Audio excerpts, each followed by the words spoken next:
আসসালামু আলাইকুম। কেমন আছেন সবাই? আশা করি সবাই ভালো আছেন। আমিও আলহামদুলিল্লাহ ভালো আছি।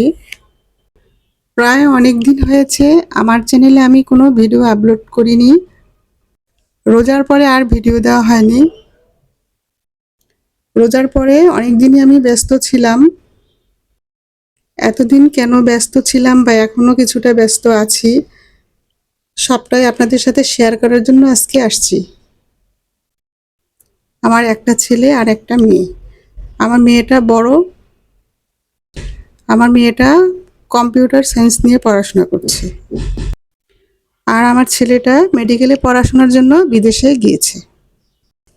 ইদানিং পরিবার থেকে মেয়েকে বিয়ে দেওয়ার জন্য ভাবছিলাম। রোজার আগে মেয়ের জন্য একটা বিয়ের প্রপোজাল আসে। আমরা উভয় পক্ষের বায়োডাটা দেখেছি। বায়োডাটা দেখার পর আমাদের মোটামুটি পছন্দ হয়েছে। ছেলেপক্ষ মেয়ে পক্ষকে পছন্দ করেছে আর আমরা মেয়ে পক্ষরাও ছেলেপক্ষকে পছন্দ করেছি। তখন আমরা সিদ্ধান্ত নিয়েছি আমরাও ছেলে দেখব, ওরাও মেয়ে দেখবে। মেয়ের ভার্সিটিতে ছেলের পক্ষের লোকজন এসে মেয়েকে দেখে গিয়েছে।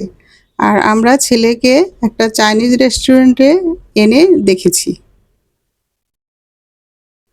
ওদের মেয়ে পছন্দ হয়েছে জানিয়েছে, আমরাও ছেলে দেখে ছেলে পছন্দ হয়েছে জানিয়েছি।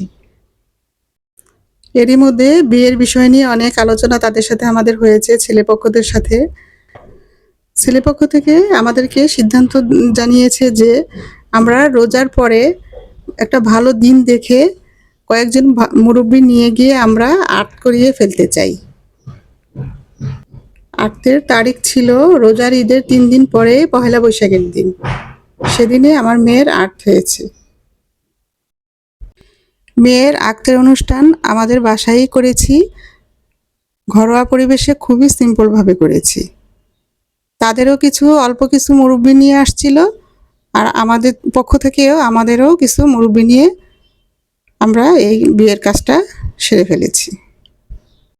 আক্তের পর মেয়ে আমাদের বাসায় আছে, আমাদের এখানেই থাকে। যখন শ্বশুরবাড়িতে যাবে তখন আমরা ছোট করে একটা অনুষ্ঠান করে তারপর শ্বশুরবাড়িতে দিব। আক্তের পর মেয়ের জামাইকে আমাদের বাসায় আমরা রেখে দিয়েছিলাম। আক্তের পরের দিনে আবার জামাই চলে গিয়েছিল, এখন মাঝে মধ্যে আসে। সবকিছু মিলিয়ে আমি এখন মোটামুটি ব্যস্ত। আসলে বাসায় আমি তো একা। আমার মেয়ে ও ভার্সিটিতে চলে যায়, বাসায় কাজ সবকিছু আমাকেই করতে হয়। এর মধ্যে ভিডিও করা, ভিডিও আপলোড করা, ভয়েস দেওয়া, এগুলো আমার উপরে একটা অনেক চাপ হয়ে গিয়েছিল। এই কারণে আমি ভিডিও দিতে একটু দেরি করেছিলাম। মেয়ের আক্তের আগে আমি প্রচুর ব্যস্ত ছিলাম। রোজার মধ্যে আমি প্রচুর ব্যস্ত ছিলাম, রোজাতেও আমি ভিডিও দিতে পারিনি। সেই সময়টাতে আমি অনেক ব্যস্ত ছিলাম। মার্কেটে দৌড়াদৌড়ি করা, আমি একাই মার্কেট করেছি, মাঝে মধ্যে মেয়েকে নিয়ে গিয়েছি রোজা রেখে। তারপর বাসায় এসে কাজ করা। আর যেহেতু বাসায় আক্তের অনুষ্ঠানটা হয়েছে, তারপর বাসাটাকেও আমার অনেকভাবে সাজাতে হয়েছে, অনেক কিছু কিনতে হয়েছে, অনেক কিছু বাদ দিতে হয়েছে। এই সমস্ত কাজগুলো সম্পূর্ণ সব আমিই করেছি। সেই সময় আমার ভিডিও করা মাথায় ছিল না। তার মধ্যে আমার ছেলে নাই, এই বিয়েতে থাকতে পারবে না, এই নিয়ে আমার অনেক মন খারাপ ছিল।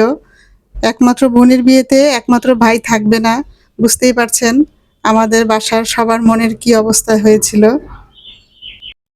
আক্ত অনুষ্ঠানের মেহমানদের জন্য আমরা যে খাবারের ব্যবস্থা করেছিলাম, আমার বাসায় রান্না করতে হয়নি।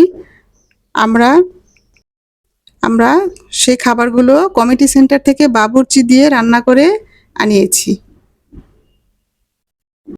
আক্তের অনুষ্ঠানটা খুব সুন্দরভাবে সম্পন্ন হয়েছে আলহামদুলিল্লাহ। আমাদের মনে কোনো কষ্ট নাই। কষ্ট এটাই, ভালো করে ভিডিও করতে পারিনি।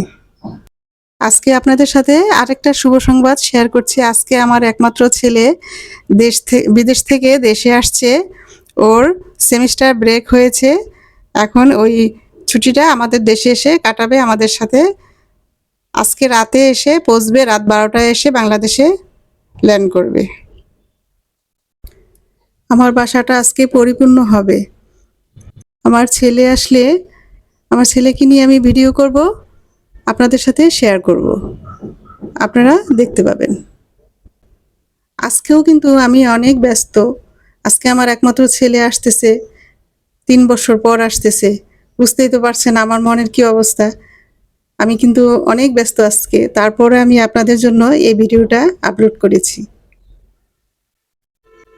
এই তো টেবিলে আমি খাবার সার্ভ করেছি, দেখতে পাচ্ছেন আমার মেয়ের জামাই লাঞ্চ করছে, তখন আমি একটু ভিডিও করে নিয়েছি, আজকে আপনাদের সাথে এটা শেয়ার করছি।